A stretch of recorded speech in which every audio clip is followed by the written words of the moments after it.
Shut the front door. Brandon Tatum finds another best friend of Nolan Wells. No, not the other best friend, another best friend. This best friend is not Tracestin. It's another guy whose name we don't know. And neither one of them did anything wrong, but all of them remember exactly everything that happened that day. Let's unpack it. And I want to start at the very beginning of all of this and ask you, what was your relationship like with Nolan? Who was he to you?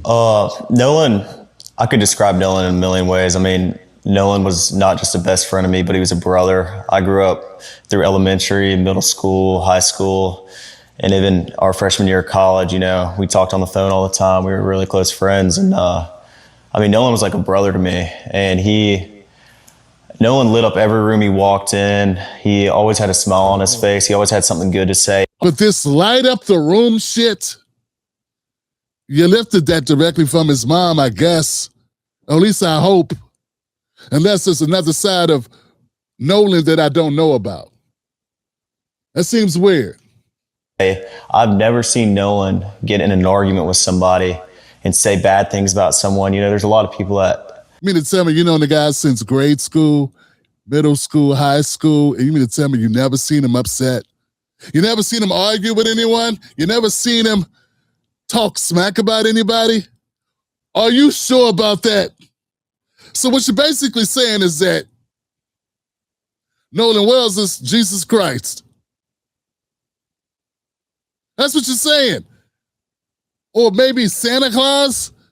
Are you trying to say Nolan Wells is Santa Claus, sir? Because that's what it sounds like. Talk crap nowadays, and Nolan was never that person. Sweetest soul ever. And I mean, I had a great relationship with Nolan. I've never got in an argument with Nolan. We were super close, and I've never said or will ever have anything bad to say about Nolan Wells. You mean to tell me that Nolan Wells never took the big piece of cake? Nolan Wells never took the last Sunny D from the refrigerator, ever? Nolan Wells never joked when you weren't in a joking mood? Did one of those crazy dances or whatever and elbowed you accidentally? Nothing's ever happened. See, just too perfect. Now you're making the guy too perfect for him to be a regular person. Next, you're going to tell me that Nolan Wells could walk on water? Yeah, and you guys, you said you kind of grew up together. Mm-hmm. Did you know his mom, or how was that? Because I saw in the media where it appears that she may have said, at least I saw in part, that she said as if she didn't know any of you guys. Right. Well, Nolan, a lot of the times it was at like my house and at my buddy's house. We never went to Nolan's house and hung out. I mean, and my friend group's very, very tight knit. I mean, we hang out every day when we're back home from school. In high school, we hung out most weekdays and every day on the weekend. And I mean, we were never at Nolan's house, which, you know, there's nothing wrong with that. But I met his father, and I mean, whoa. What kind of brother since elementary school has never met your parents? Never came to your house? Never had what they call it, a play date? Never. Guy we don't know, name of person we don't know. Is it possible you knew Nolan, but you really weren't that tight? He's just a kid from the school. Just a kid from your group chat, right?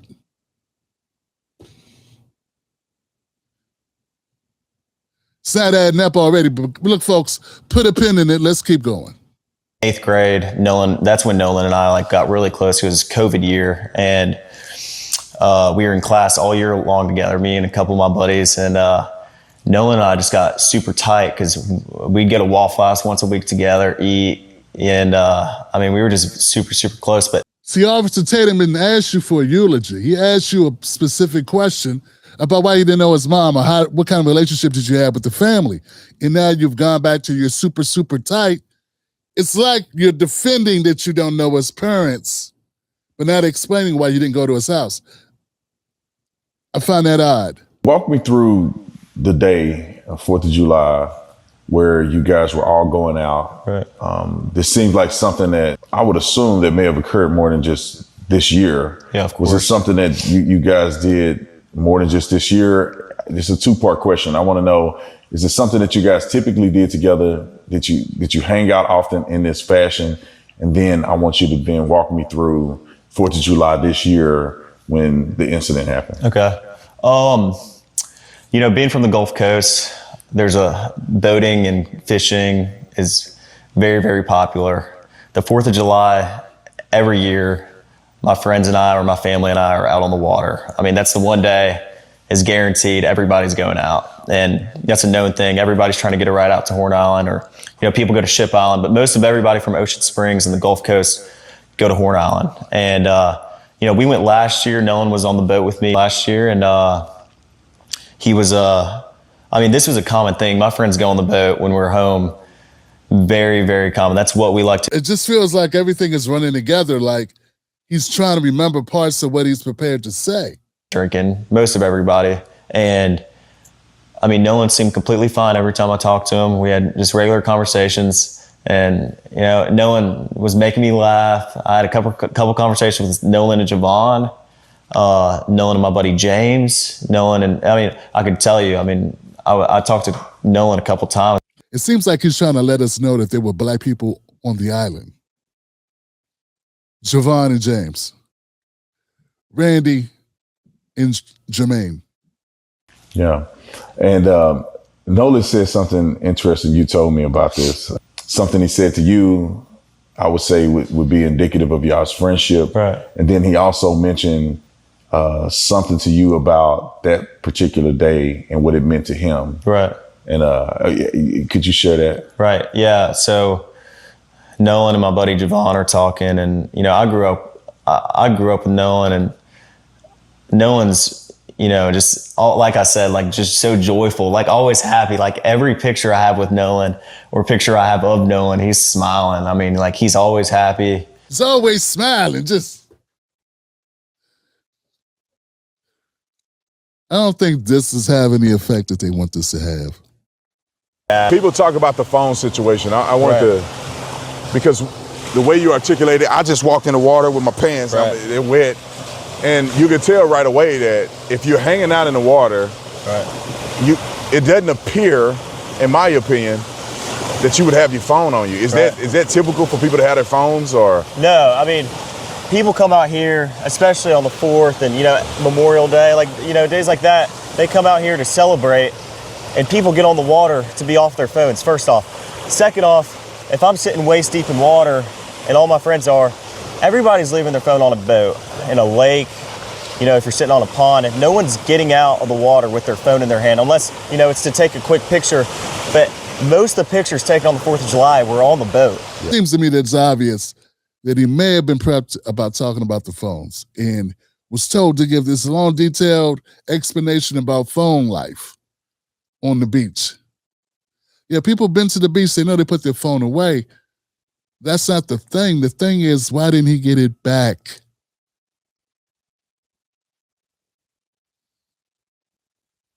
That makes sense? People left the phone on the boat. Was it just his phone when y'all left, or did other people have phones on the boat? Absolutely not. Like there was at least, I rode out here on a different boat, like I told you, and I grabbed my boat. I grabbed my phone when I left the Palm Beach to get on the boat with Triton. To get on the boat with Wyatt, because we were having, boat issues. And when I got on the boat, there was phones everywhere on the console. Everywhere. There was. It seems to me like he had his phone defense handy. You know what I'm saying? Like right there in the holster, just ready to shoot it. I'm not feeling this. Am I the only one that's kind of lost as to why he was so prepped for the phone part? And it's like he's explaining away maybe why the messages weren't there. And that hasn't even come up yet. So the thing, I would be like, okay, now we're talking about phones, physically having it. Maybe later we'll talk about messages, but you're kind of tackling that already, which seems weird. See Nolan, did he ride in with y'all? And all the boys were like, no. Well, I texted Javon, and I was like, hey, can you send me Miss Christine's number? Because I haven't heard from Nolan. And if she hasn't heard from Nolan, then I'm calling the Coast Guard. And so eventually, Javon sends me her number. Who is her? That's Miss Christine. Miss Christine is Nolan's mom. Nolan's mom. Yeah. And I walked down to the dock because, I mean, there was a lot of people at Ava's. Not a lot, but, you know, there was probably 15 of our friends there. And I was just like, walked down to the dock with a couple of my buddies, and I got on the phone I called Miss Christine, called her the first time. She didn't answer. I called her a second time, and I got on the phone with her, and I asked her if she had heard from Nolan. She said no.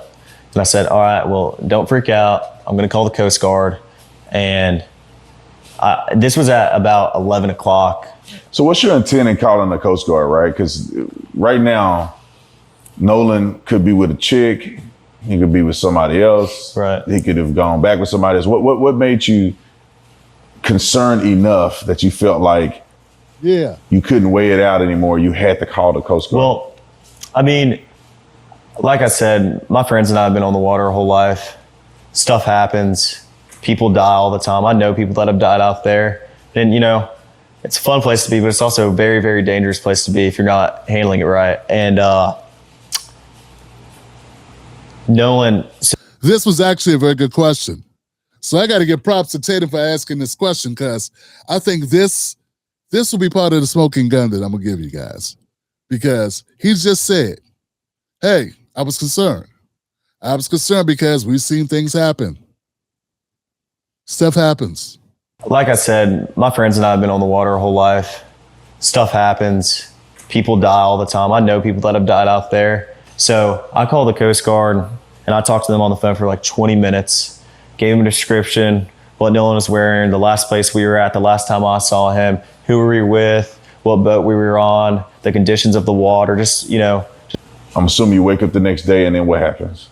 I wake up the next day at about 7:30, and my dad had texted me, because obviously Nolan's photo was all over Facebook, and you know, I just saw it everywhere, and I was freaked out because I was like, oh my gosh, like, you know, I assumed, you know, Nolan's just, you know, we had been drinking all day, and like, you know, that he's just sleeping somewhere, and, you know, that he's okay. But Hold on a second. I didn't want to believe that if we didn't know for sure. So He said 5 minutes ago that he thought that Nolan, he called the Coast Guard because he wanted to be safe, because he was worried because bad things happen on the water. Now that he finds out that Nolan didn't come back, he's shocked, like he never considered it. When he just said he considered it, that's why he called the Coast Guard. went out there and looked. When I got out there was dozens of DMR boats, helicopters, planes flying over Horn Island. And this wasn't just Horn Island. There was also Ship Island they were looking at, I'm sure, and Chandelier Island, Petty Boy. And then after this, you know, obviously they didn't find Nolan that day. Right. And so what was your reaction like when you heard the news, or how did you hear the news that they found Nolan's body? Well, the next day, it got to be about 1 o'clock on July 5th, and I was like, my mind started to turn. I was like, man, you know, if he's not awake yet, like, where is he? Like, you know, like I got very, very worried. And, you know, I was with my buddy Brooks the next day, and we're driving, and my buddies were texting. The question was, how did you feel when they told you they found the body? My group chat, they were like, hey. Yo, come on now, fam. Hey, where were you when you found out that your friend, your best friend, since grade school, his body washed up on shore? Oh man, I was devastated, man. I couldn't believe it. I was so shocked, man. I still can't believe it. Instead, he goes into a rambling mess of all other types of stuff, circles back, and then there's nothing. It's like he could be telling you how long to cook the brownies. Put it on 350. Put it on the center rack. If you keep checking on it, you're going to let the heat out, so don't keep opening the oven. I mean, that's what it sounds like he's doing. What I mean is there's no human element to this. There's no I'm his best friend. This is my brother. We're super, super close. Are you getting any type of impression that they're super, super close? I wonder why Tatum's getting the impression that they're super, super close. I wonder why Tatum is not asking these questions or commenting in any way or wondering like, no facial expression. Like, wow, this is not connecting. This doesn't seem like. Remember how Tatum was about Charlie Kirk? Fortunately, Charlie is no longer with us.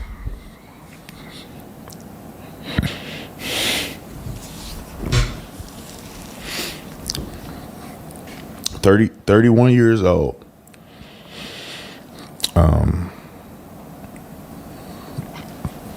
Just doing something he loves, something he's good at. I'm very angry because you don't get your lick back. Remember that? Tatum didn't grow up with Charlie Kirk.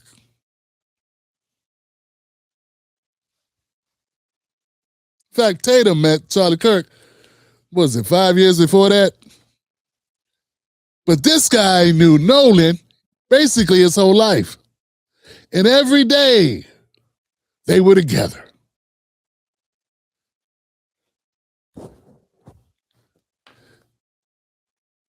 It's not making sense. Hey, listen, and then I got a phone call from my buddy Tracestin, and he was like, hey, man, they just found his body. And I was like, I wanted to have hope, but it was really, really hard to have hope when they haven't found your buddy in the last 2 days. And I would have had a better time buying this if he would have portrayed his relationship with Nolan. It'd be like a buddy. That makes more sense. In fact, it's what he's saying now. It's not how he opened up. So it's like when your story starts to creep in another direction, that leads me to believe that the story's fabricated. Buddy Brooks the next day, and we're driving, and my buddies were texting my group chat. They were like, hey, listen, and then I got a phone call from my buddy Tracestin, and he was like, hey, man, they just found his body. And I was like, I wanted to have hope, but it was really, really hard to have hope when they haven't found your buddy in the last 2 days. And, but there's still a little bit of hope there, like maybe, he's not gone and maybe, he's okay. But my reaction was just, I was with my buddy Brooks and I broke down. I mean, I haven't experienced death a lot, but especially with someone I'm as close with as Nolan. And I mean, I broke down and I sat there on my buddy Brooks' shoulder and I cried and I was upset. I made a couple phone calls to my buddies and it seems like you're fine now. I mean, considering the fact that Nolan's body was just buried, he had a funeral only 2 days before this recording. You seem cool. You seem relaxed. There's no heavy breathing. There's no tears. Nothing. Seem like you're talking about the World Cup. I can't even put into words how upset I was, and how upset my friends were. So.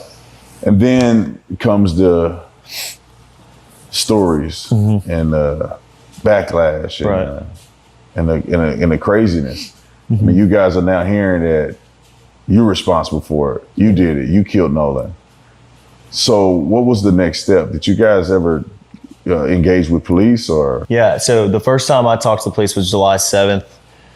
I talked to the lead investigator and I told him my whole story, top to bottom.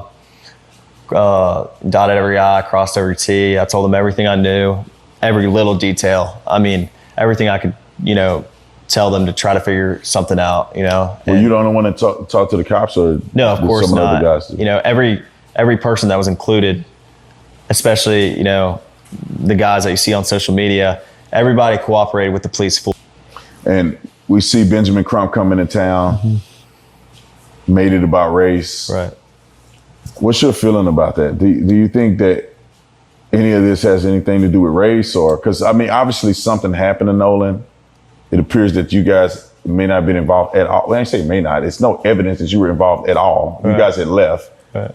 But do you think that there's a racial component to any of this? Of course not. I mean, I think if Nolan ever felt the most little bit uncomfortable around us, which we never gave him a reason to, but if he did, he wouldn't hang out around us. But if you go look on, like my friends have had Nolan posted all over our social medias, since freshman year in high school.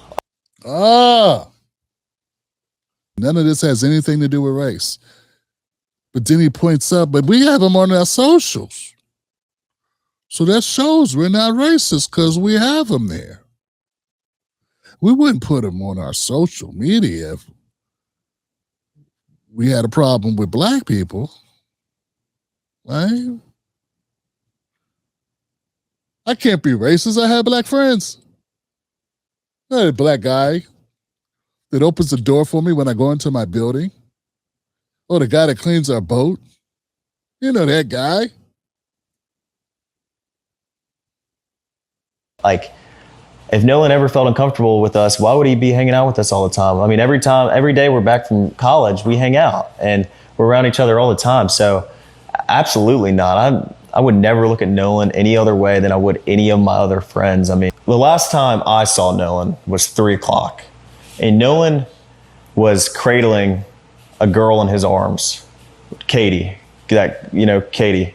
And Katie, Nolan was sitting there, and the last time I saw him, I looked at Nolan, and Nolan was like shaking his head, laughing, and I was like, dude, you crazy. I was like just joking with him. And, but anyway. Brandon can relate to that part, can he? Nolan, that was the last time I laid eyes on him. But when we were leaving, obviously, no one is getting left at the island that came with us unless they demanded to, be there and asked, this is a very common thing at Horn Island. When you're out there, a lot of people ride out there with someone and in with somebody else all the time. I've done that 100 times. It's a very common thing, but Nolan was sitting by the boat with that Katie girl, and my buddy yelled for Nolan, get on the boat. We're leaving. The boat's having issues. And no, he didn't say that, but he was panicking. Nolan, get the F on the boat. Get on the boat. And Nolan said, no, I'm staying out here. I'm going to ride in with somebody else. And it's not uncommon to hear, but it's not like my buddy asked him one time. My buddy asked Nolan multiple times to get on the boat. Nolan, get on the boat. Get on the boat. We're leaving. If you're coming, you got to come now. And Nolan made a decision to stay out on the island. And like he said, how many people heard that? Were there just at least just a 5 few, or? Everyone that was on our boat right there, because the Palm Beach had already. You said it's kind of a regular thing for people to stay behind, and now you're like, get on the boat, get on the boat, get on the boat, you got to get on the boat now. It's like, why would you be so insistent that he get on the boat now if it's routine for people not to get on the boat? And why is everybody making a mental note? You said at least 5 people taking note to Nolan saying, nah, I'm good, man. I'm a roll with Shorty. Why is this such a major thing when you say it's not abnormal at all?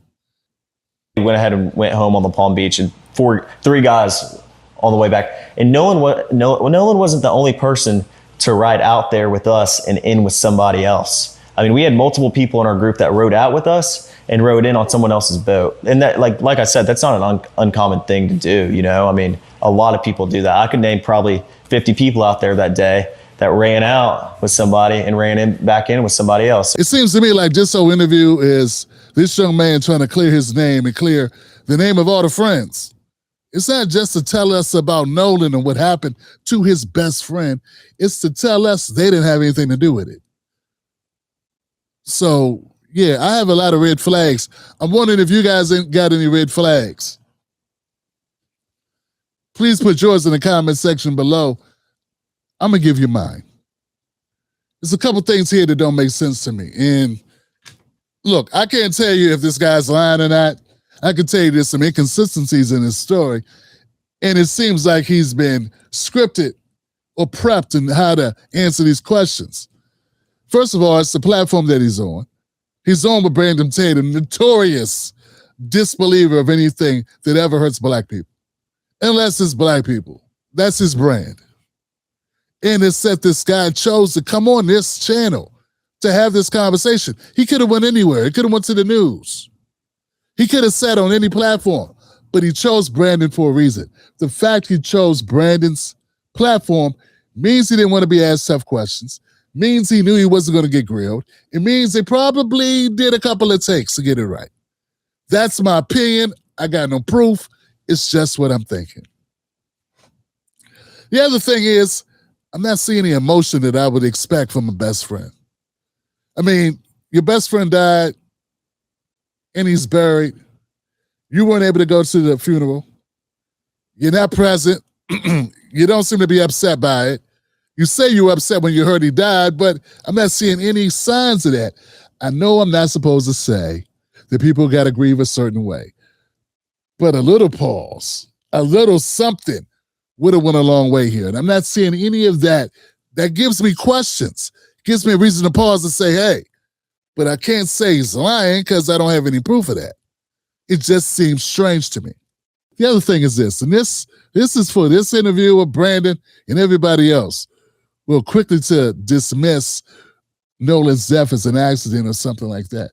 How do you know it was an accident? Why is this guy not as upset in wanting answers to what happened to his friend? He just said there were thousands of people on this island. Why does he not have in the back of his mind a possibility that somebody did hurt Nolan? Maybe it wasn't his friends, and obviously he's saying it wasn't him. But why is he so convinced it's impossible that anybody else could have hurt Nolan? I mean, it's got to be in the realm of possibility. You leave a guy, next time you see him, he's floating in the water. Doesn't mean he drowned. It doesn't mean it was an accident. Why is he not upset with the fact that the paperwork hasn't come back from the medical examiner to give us a cause of death? That would be something that I would be voicing my opinion about if that was my best friend. I mean, I'm voicing my opinion about it now, and I don't know Nolan Wells. And I'm going to say this last part, I think it's my last part. I got to say, man, if I was an innocent person and you were sitting here and I'm being interviewed and someone says, hey, people are accusing you and your friends of doing this to Nolan and blah, blah, blah, I would be upset. I would take this as an opportunity to look into the camera and say, hey, what you guys been saying about me ain't true. That was my friend. That was my dog. That was my guy. That was my homie. That was my brother. That was my buddy. That was my best pal. We were super, super close. And I would never do anything to Nolan. Given this is your opportunity to look in the camera and make a statement like that, where's that statement?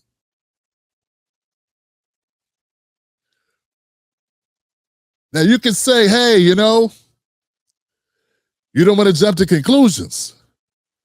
But we got to be reasonable here. What would a reasonable best friend do when being accused of having something to do with the death of his best friend? And why are people giving this a pass? Like his behavior should be any different than any other reasonable person put in the exact same circumstance. He's acting like nothing. He's acting like nothing's like he's talking about what he watched on Netflix last night.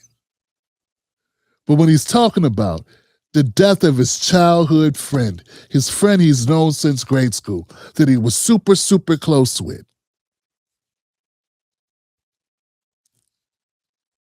So yeah, I got all types of problems with this interview.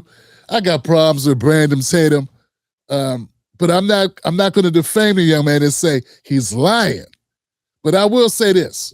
This has all types of red flags going up for me. Brandon Tatum, one thing I can say is he's consistently the same guy we always thought he was. He did ask one good question. How'd you feel when you found out Nolan's body was found? That was a good question. What wasn't good was his reaction, which was basically, I felt pretty bad. I was upset by it. Next question. Ramble, ramble, ramble, ramble, ramble, ramble, ramble, ramble, ramble. Let me know what y'all think in the comment section below. My name is Tim Black. Subscribe to this channel, and I'll see you tonight for the Tim Black Show. We'll be live stream Monday, Wednesdays, and Fridays. Justice for Nolan Wells.